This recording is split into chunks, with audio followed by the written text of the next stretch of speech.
to the Home and Life Design Summit Season 3, where we are embodying art and beauty to create more joy. I am your host, Fallon Jordan, and I am so excited and delighted to be here with Dr. Edi Bilimoria. That is the most fun last name to say ever. Thank you so much for being here. You're very welcome, Fallon, and it's my honor. My last name is pretty operatic. So if you have trouble with it, just sing it. It's got a lot of vowels. No, but seriously, I never take such invitations for granted. And any person who is doing their bit to elevate human consciousness, increase human happiness, is on the right path as far as I'm concerned, and I'm very delighted to meet them. That's amazing. I'm like already gonna cry. That's a record. For the record. And I wanted to share a little bit more about you, but you can definitely see everything about full background, which is super amazing below. But just to give you a little bit more information about him, Dr. Bilimoria is an award-winning consultant engineer by profession for the offshore and transport industries. He offers an extraordinary blend of experience in the fields of science, art, and philosophy, which is why I'm so grateful that he is here to talk about embodying art and beauty. He is the author of the book series, Unfolding Consciousness, Exploring the Living Universe and Intelligent Powers in Nature and Humans, which I love. And while we're talking about embodying art and beauty to create more joy, we were thinking it would be super fun to dive in and talk about symbolism and mythology. So fun. That's a very apt topic, Alan, because there's so much in science that's completely stuck on left brain literal interpretations. And of course, in hard physics, you need that. You need a definition. You need precise meaning. But the stupidity, if I can put it, comes when the same mindset is applied to statements in the great scriptures, in the Bible, obviously, but in all the other great scriptures, when things are taken literally, and there's nothing literal.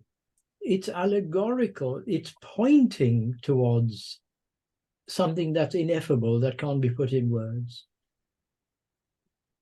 So in this sense, every visible object and every abstract thought and emotional reaction is the symbol of an eternal inner principle.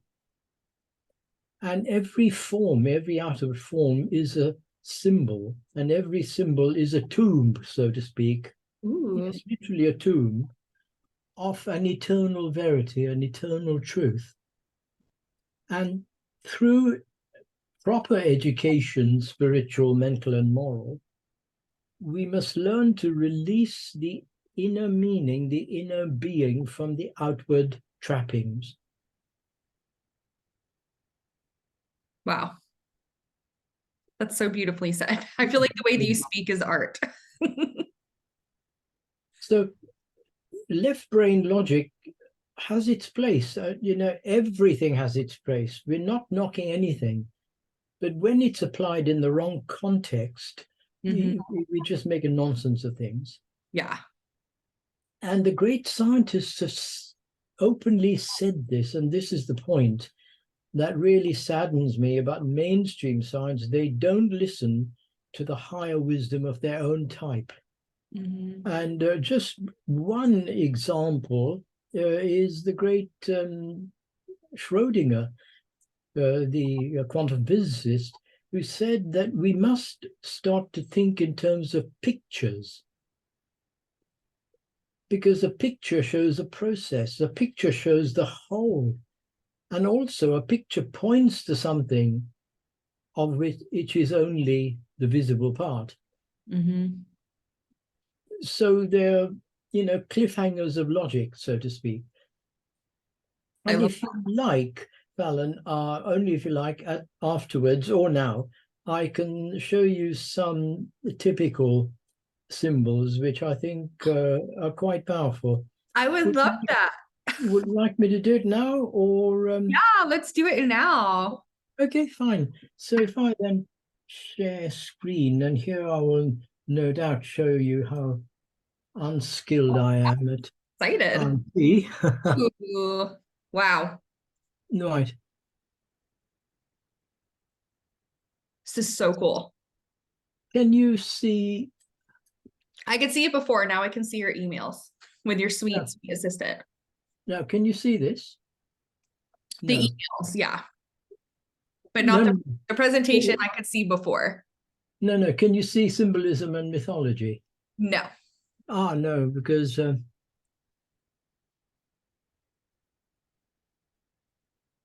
trouble is I probably have it. You had it initially. Ah, wait a minute. Yes, here we go. Screen 2, share. Now can you see it? Yes. Oh my God, you're so cute. Can you see symbolism? Yeah, I know that. No, I don't. But can you see symbolism and mythology? Yes. Excellent. So then if I click on slideshow from the beginning, Yes. here is a beautiful lady looking at me. And if Perfect. we just move on, I call this cliffhangers of logic, splinters of truth at Ooh. the expense of the whole truth.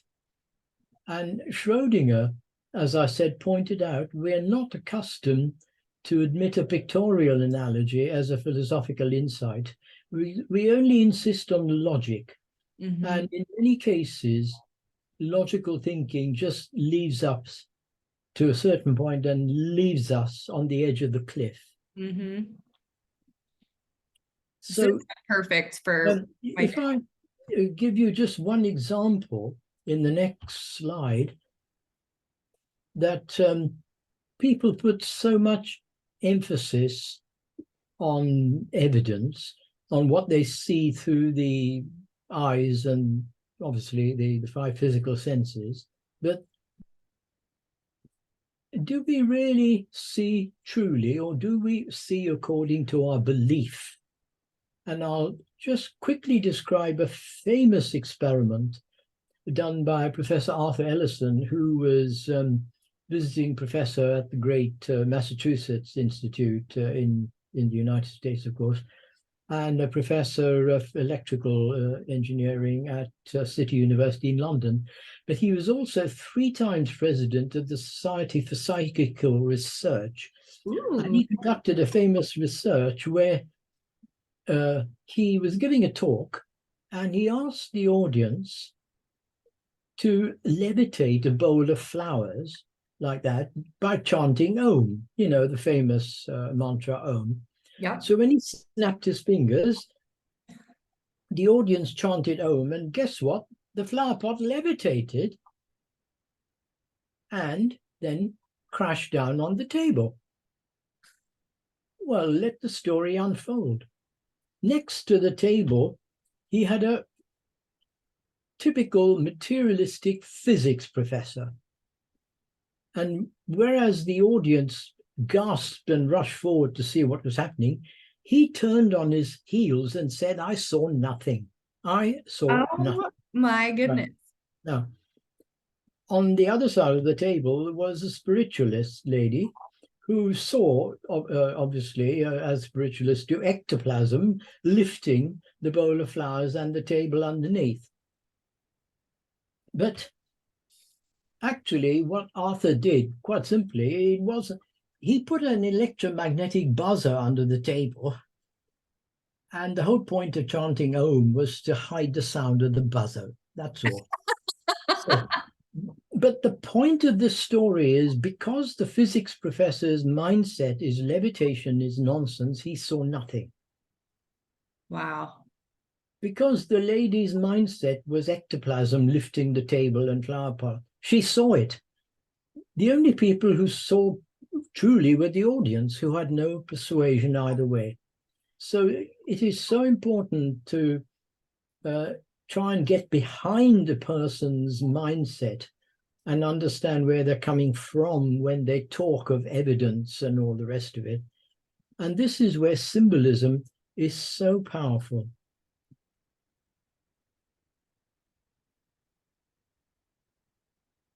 Yeah.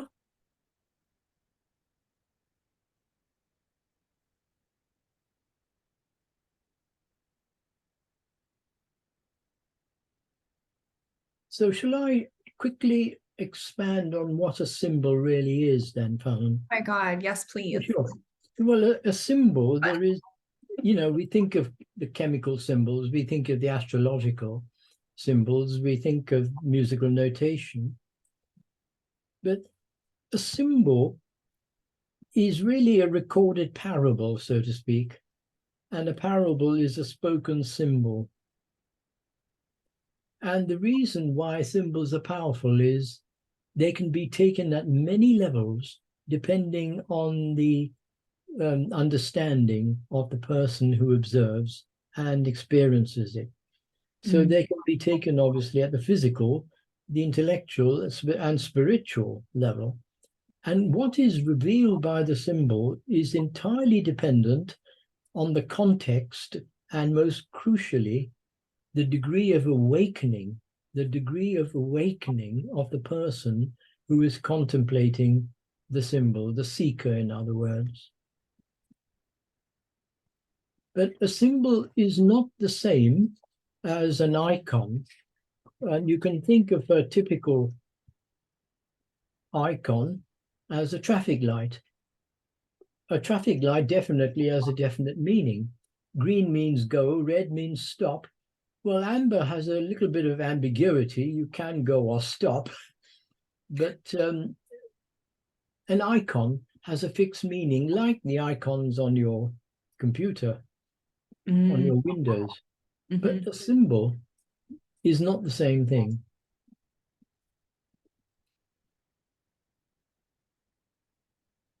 So shall I show you one of the powerful symbols that shows the connection between cosmos and man? And it's known as the Bebine Table of Isis.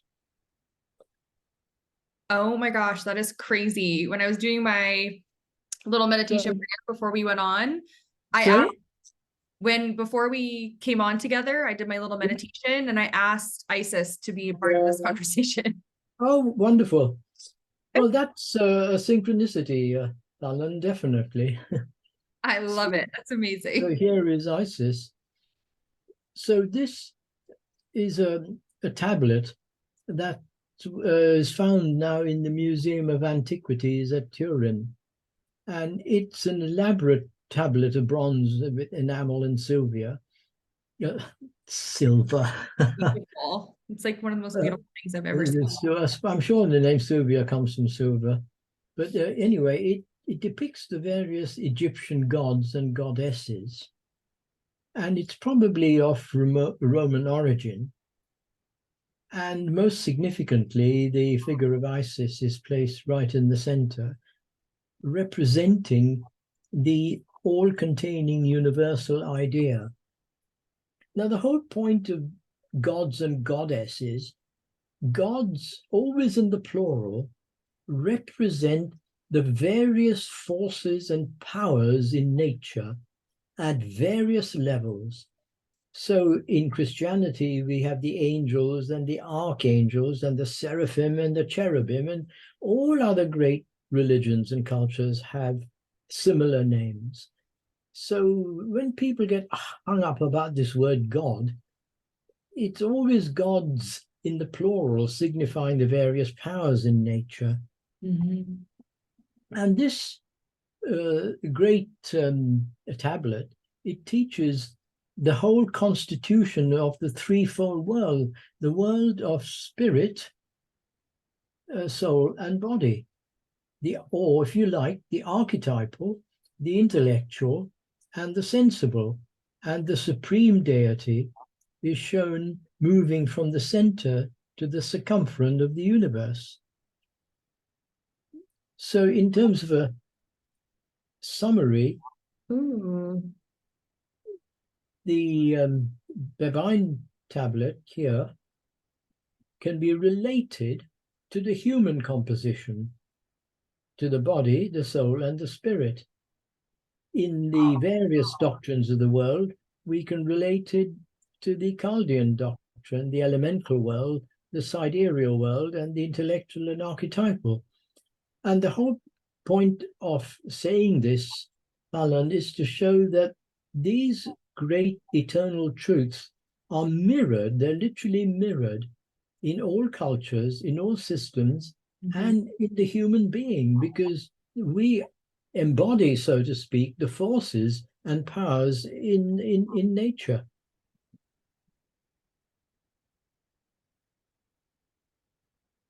This is amazing. Like my mind is like blown. I'm just like taking it all in. It's just beautiful. Like I just feel like it's one of the most beautiful things that I've ever seen. And I'm like, I feel it. And I Well, love that how many different things are in it. you said the right thing, feel it.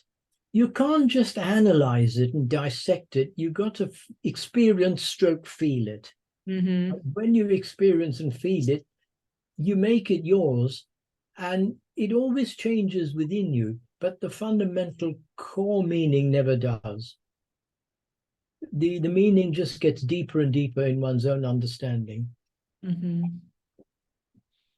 Now, have you ever walked into a labyrinth, if I may ask?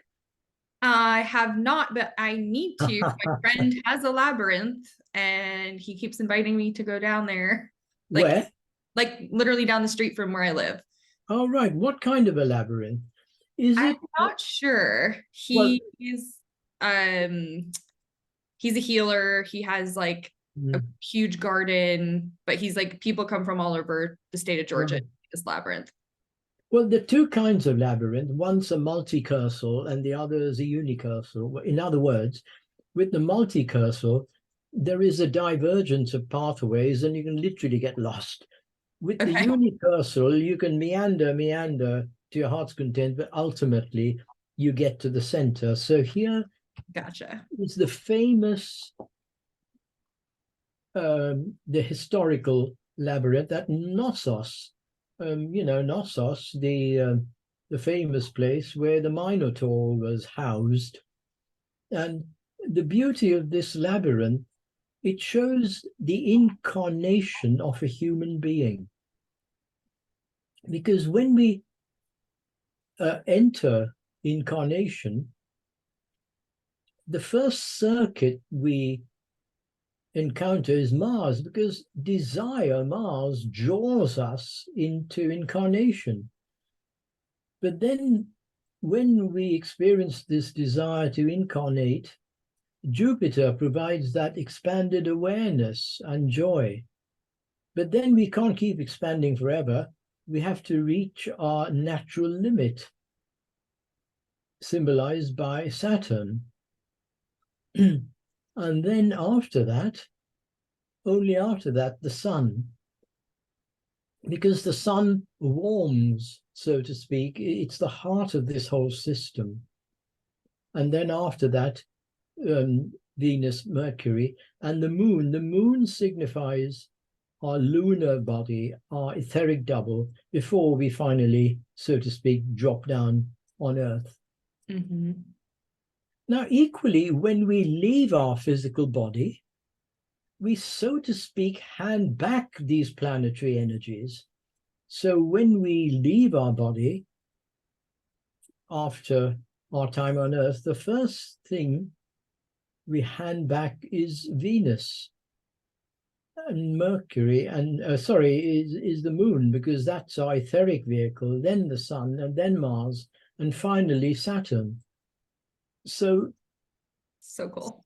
This labyrinth mirrors not only the incarnation and the excarnation of a human being, but it also mirrors the planetary influences. And you'd be fascinated to hear that the labyrinth at Knossos in the mythology was a unicursal labyrinth. You'd get lost. That's why you had to have a ball of string and unfold it so you could find your way back. Wow. But on the pewter and the pottery in Crete, we don't find a multicursal, we find this unicursal labyrinth. And it's making the point that even though everything is new and fresh when we come to Earth, we do find our way by negotiating the various influences. And in terms of mythology, I think the story of Theseus, Ariadne, and the Minotaur is one of the most powerful, significant mythologies that one could ever come across. It's amazing. And to me, when you first put it up, like it also reminded me of a brain and just like how complex and expansive our brain is and how it has like over 100 trillion cells. And then we think of it in this bigger picture. It's really cool.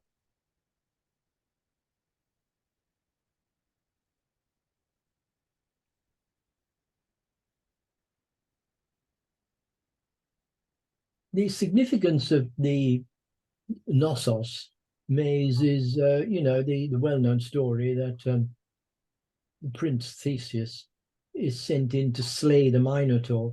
Now, the Minotaur is half man, half bull, signifying the crude, unregenerate person who needs to refine his passions, who needs to get a grip on himself.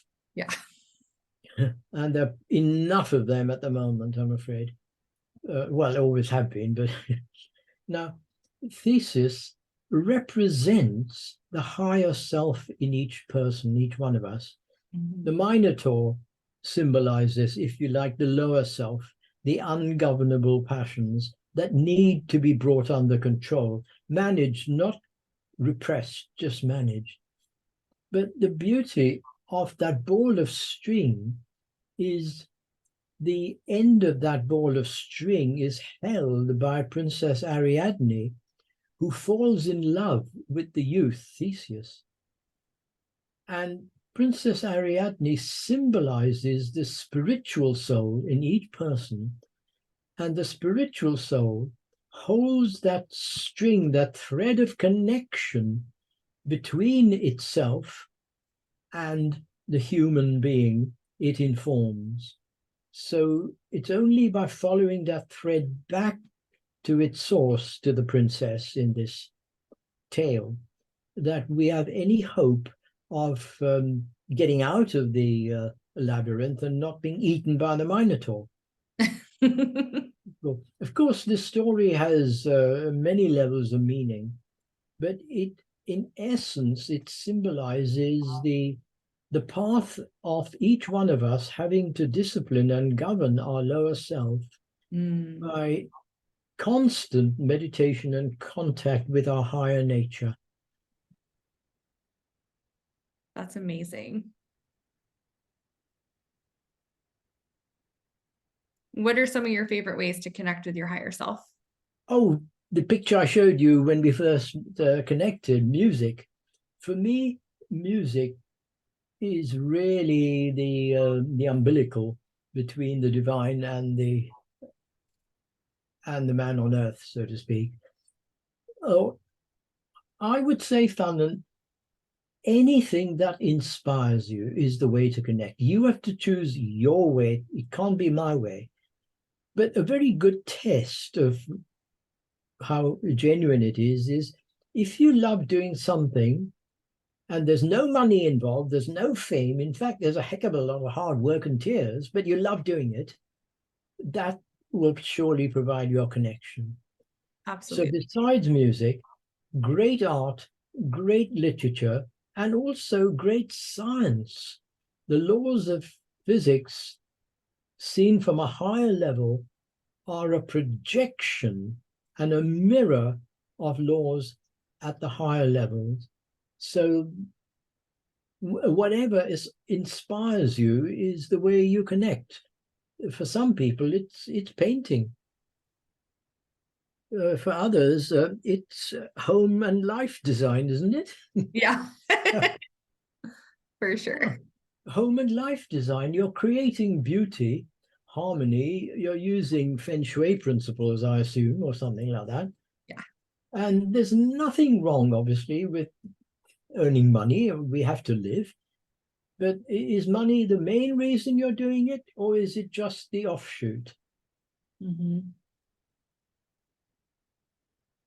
I love that. Yeah. And I think there's so many people who are listening who are probably like, I need to really think about what inspires me, or I haven't been doing that thing that I know inspires me, makes me happy in a long time.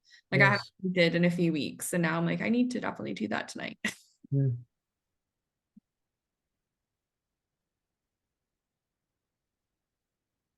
So let's look at the human being now. These are the Sanskrit words, I mean, which are important, but the human being is often being likened, symbolized to a lotus flower. Why? For many reasons. The lotus has its roots in the mud, and we've got to have our feet on earth. But the lotus has its flower floating on the water, pointing to the sun. We've got to take in the rays of the spiritual sun. But the intermediate water is very important, because just as the mud provides stability to the roots, the water allows the flower to float. Because if there were no water, the flower would just keel over on a long stem. Mm-hmm. So water symbolizes the emotional nature, which provides a different kind of stability than the earth.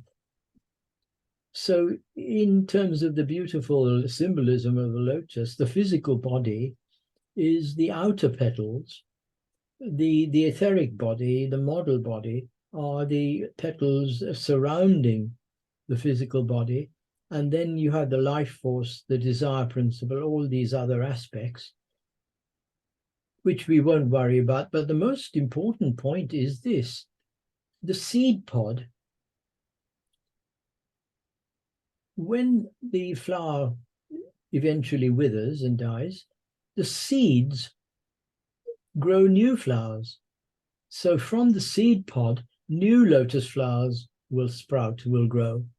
So that seed pod signifies that universal essence linked to the divine source, which is why man is called Sapta Parana. Sapta, seven, Parana, petaled, the seven-leafed man plant or seven-petaled man plant. And the other way of looking at man, and by man, for heaven's sake, I mean men and women, Yeah. nothing to do with gender and all that nonsense. Man coming from the etymological root men, or mens, to think, the thinker. So man is man and woman. Flowers and trees always symbolize in the great scriptures and literature to provide an idea of who we are. And the Aswatha or Bodhi tree is another one, having its roots in heaven and its branches pointing down to earth. And it's a very fitting demonstration of the universality of symbolism, revealing that the key and riddle of life and the mystery of man lies in the apex, in the mystic link between heaven and earth, while the base or the root is in heaven, drawing sustenance from the spiritual realms, and the branches spreading to the four cardinal points of the universe of matter. The branches signify the point that all things have their origin in spirit. Now, evolution begins always from the above and proceeds downwards. It starts from the unmanifest and the invisible. It descends or concretizes to the manifest and the visible, and not the reverse as taught in Darwinian theory. In other words, when there is an impulse or seed thought, an idea, there has to be a gradual materialization of all forms until we reach a final point of debasement, if you like. And the tree of life, the incredible Kabbalah portrays this idea in beautiful symbolism, showing how did the world and man come into being? Well, the great Schiller, who the immortal Beethoven immortalized in his Ninth Symphony, the Ode to Joy, Schiller realized that the universe is a thought of the deity. And this ideal thought form overflows into actuality, and the universe, or the world, is born, which is realizing the plan of its creator. So therefore, it is our calling to rediscover the existent whole in the original design. Now, it's not just the universe, everything. Whether you want to design a channel tunnel or write a piece of music, everything starts in thought. I mean, isn't that obvious? If you want to design a new kind of aeroplane or write a book, it must start with thought. And the thought overflows into actuality. So in the case of the universe, we have Ein Sof Ur, deity in repose, deity emanating, and the boundless light. Wow. In our case, we repose at nighttime, we emanate, meaning we wake up, and then we act. So in terms of the microcosm, the great scheme, you have the divine and formless world that expresses as the archetypal world, the intellectual or creative world, the substantial world, and the physical world. In the human being, this is mirrored perfectly in terms of the divine self, Atma, which spreads its rays, so to speak, through all the other non-physical bodies, and finally the body. And the Kabbalah, the tree of life, knits all of this together. Now, all of these spheres here are called yods, and they represent spheres of influence, and they are connected with the human body in this way. So cool. And one can meditate on this, for years, because every great system opens a doorway to higher understanding.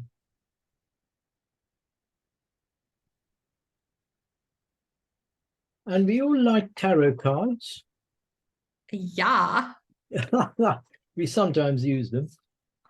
So this is very significant. It shows a hermit dressed in a thick cape, carrying a staff and a lantern. And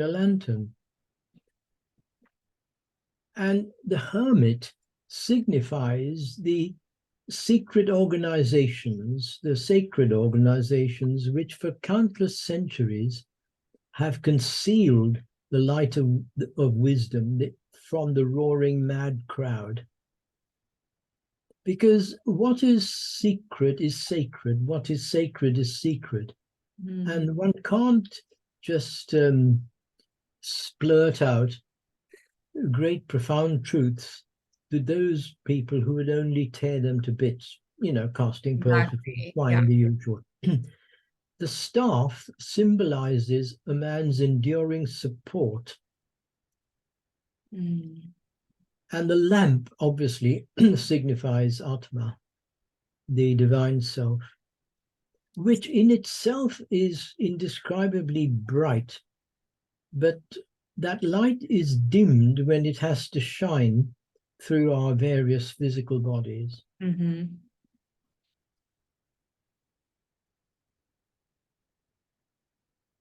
And this is one of my favorites.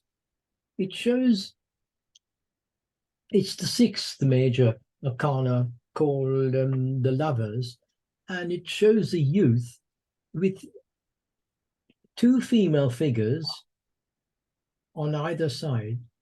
And the whole point, Fallon, is both of these females love him.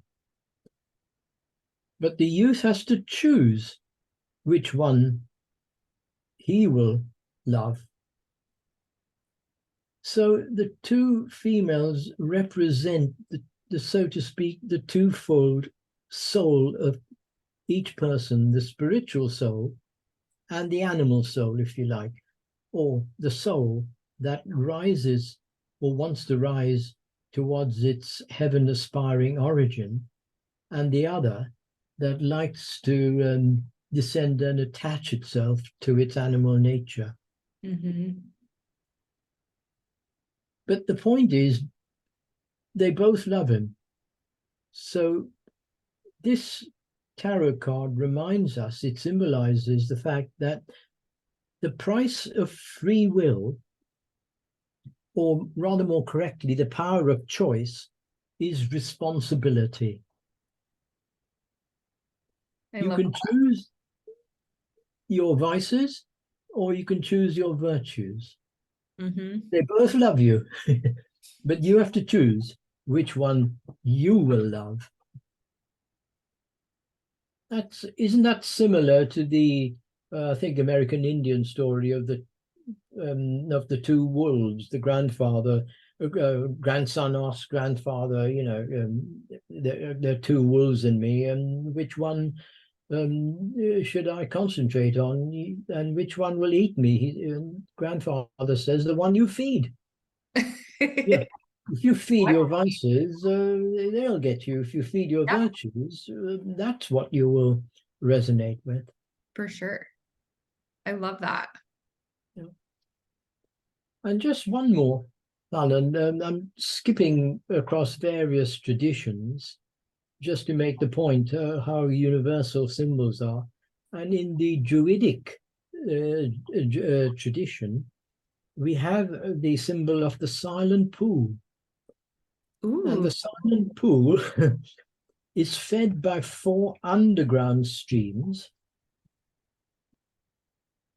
Whoa. And it flows out through 5 overground streams. Now here, these 5 streams overground symbolize the 5 senses of man. And the message here is that man, because he happens to be born on earth, should and must experience his 5 senses to the full. There is nothing in the teaching, it's a complete distortion of the teaching to say you must castigate and torture the body and cut out your senses. That's nonsense. You must experience all your senses to the full, provided you seek out their silent source. As long as you can seek out their silent source, then all is well. And what do these 4 underground streams signify or symbolize? They symbolize the narrative of legend and folklore. Legend and folklore encapsulate the wisdom and culture of the nation. Wow. The other stream is the absolute universality of the perennial tradition, the eternal tradition. Then we have to understand our transpersonal nature. We're not just body, and personal gnosis, personal wisdom.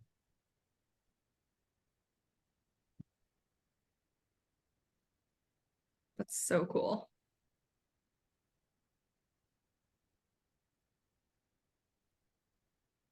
So I will stop here and finally show you the famous Ouroboros symbol. This is amazing. Well, the snake eating its tail, of course.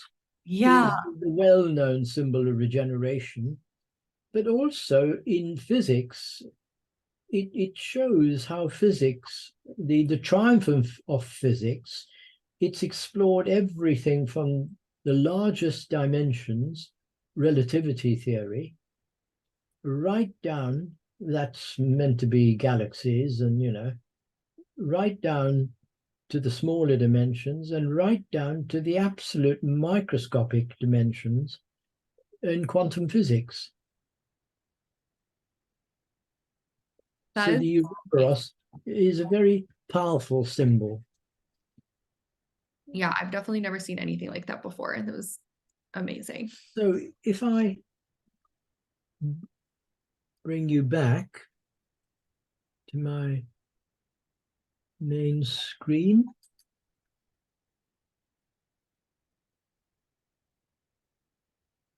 but of course, let me say symbols can be horribly misused. Oh, for sure. Sacrificing animals and men is a hideous distortion, because physical bulls were sacrificed on the altar. What does it mean? The bull in here symbolizes the obstinate, raging,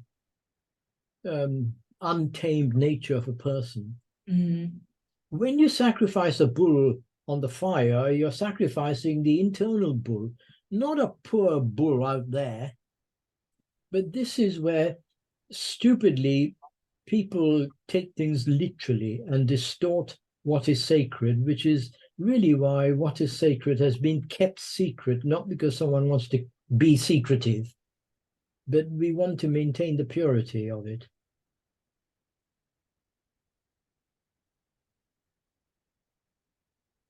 But also, finally, I would point out that those people who like to sneer at ancient cultures, the Cretans and the Greeks, and they might like to think about the hideous barbarities perpetrated by the Nazis and the communists, and in Chile and Iraq. So don't think, I would say, that the ancient people were such barbarians that we are now so civilized. We're not, because human nature at its basis is always the same. But it's our task to try and get that bull within us in the fire. And I'm not being nasty to bulls, they're lovely creatures, but I mean the Minotaur bull. But it's our task to put that bull in the fire of our own understanding and refine that, so Totally. that the bull energy acts for us. We need the energy of the bull. Exactly. Yeah. I love that. And this is so gracious, and like I'm just so grateful for your insight, and like a lot of it is stuff that I've never even thought of before or seen before. So I'm so grateful for everyone here that gets Well, to thank you, Fallon. But I've new. no doubt that um, I have little idea of what you've seen and experienced so much in your life. So that's the beauty of sharing. Absolutely. And Mm. speaking of sharing, I'm sure everyone would love to know what your free gift is for the audience. Oh, yes. Near-death experiences and out-of-body experiences and reincarnation have always been topics. I love that. What I've done, what I'll gift you, is a fairly significant chapter detailing what I've called it, death is transition, Wow. making the point that it is literally a transition. And if you take the good analogy of water, water is H2O, but H2O can present as ice. We can bang our heads on it. It can also be liquid water, and it can also be steam, which is invisible. So there is a change of phase, but not a change of condition. So Mhm. we are that one essential immortal being but we present through various stages depending on personal karma. So I've drawn heavily on the occult tradition, and by occult I mean the secret wisdom. You know, the trouble is, you mention occult, people think witchcraft. No, for goodness sake, Yeah. it just means that which is hidden Mm-hmm. and unrevealed, but it is revealed to those who wish to have insight. But That is amazing. any wisdom can be misused. Any teaching can be abused. And that is the reason why occult teachings are kept very guarded for fear of abuse, because the inflation of the ego can be tremendous if you haven't got yourself in control. But, you know, that's not in the chapter, of course. But the occult wisdom is concerning the various bodies, visible and invisible, of the human being, the way these bodies are shed after death, and most importantly, the distinction between the individuality and the personality, the individuality, the higher self, which expresses through a personality which is mortal. Never forgetting, never forgetting great poetry, mythology, and legends. Khalil Gibran, you know, the great author of the Prophet, he wrote wonderful other things also, but he ends the Prophet with the words, "A little while, a little rest upon the wind, and a new woman will bear me forth. A new woman will bear me forth. I'm always me, but I need a new woman person to give me birth in a new form." And the great Franz Liszt, behind me there, when he wrote his wonderful book on the death of Chopin, these great musicians, Fallon, weren't just great composers, they knew about life. They were philosophers, they were artists, if you see their writing. And they knew about life because you know about life by interacting with people. You don't know about life by cutting our brains in a dissection room. That's equally important. If you have a pathological problem, it's not going to help you meeting other people and discussing philosophy. Right. You need to cut brains. Everything has its purpose. But you're not going to understand life per se by examining neurons and brain structures. Right. You know life by interacting with people, different cultures, different artists. So Liszt was well traveled, and in his book on Chopin, he describes his death when he says, "No plagues, no pestilence, no fires hold our attention as acutely as the sight of an advanced soul contemplating the nature of time at the door of eternity." Wow. Now, how about that for death is transition?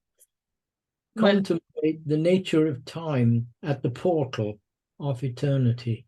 Wow. That is So art and poetry are vital in addition to science. absolutely.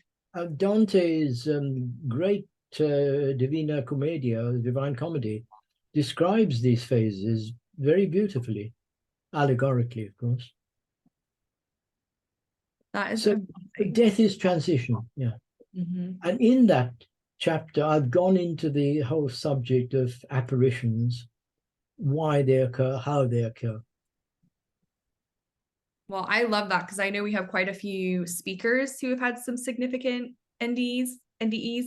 Right. And I'm sure people watching have too. And it's just so amazing to have someone like you who has studied at Oxford and Sussex and like all of these magical, amazing places to give your expertise on what's really going on and like what really is behind that. So thank you so much for doing that work. And Thank I'm you, Fallon. excited for everyone who is going to start reading that chapter, and you guys can claim that by clicking the link below. I am so excited. I'm going to the beach and I'm going to take your books with me, and I'm really excited to see how much I can actually understand, but at least get it in my brain. Fallon, you're going to take 5.2 kilograms of books with you. Why not? I'm driving. Why not? Right. Right. Well, start with volume 1, then take the others. Yeah. Yeah. I'm very happy to hear that. Yeah, I'm so excited. I can't wait. But I should just quickly say those books are in color. I've gone to extreme lengths to help the reader. Every chapter has a synopsis and a conclusion which links to the next chapter. Ooh, And the introduction has an abstract of all the chapters. And in addition to headings and subheadings, I've got side notes, that's anything to help the amazing. reader. I love that. Well, Okay. thank you so Good. much Thank for you, your Fallon. time and your expertise and just your love and your energy. And I'm so grateful for everyone to get to know you and get in your world. Thank you very much, Fallon. Thank you for bearing up with me when I was delayed. And we will share our glittering Christmas trees Yay! I know. I'm later. so excited. I Yeah. love trees. Thank you. Well, I'm All so the grateful best. for you. And thank you, everyone, for being here. And we will see you in the next conversation. We will. Bye for now. Definitely. Bye.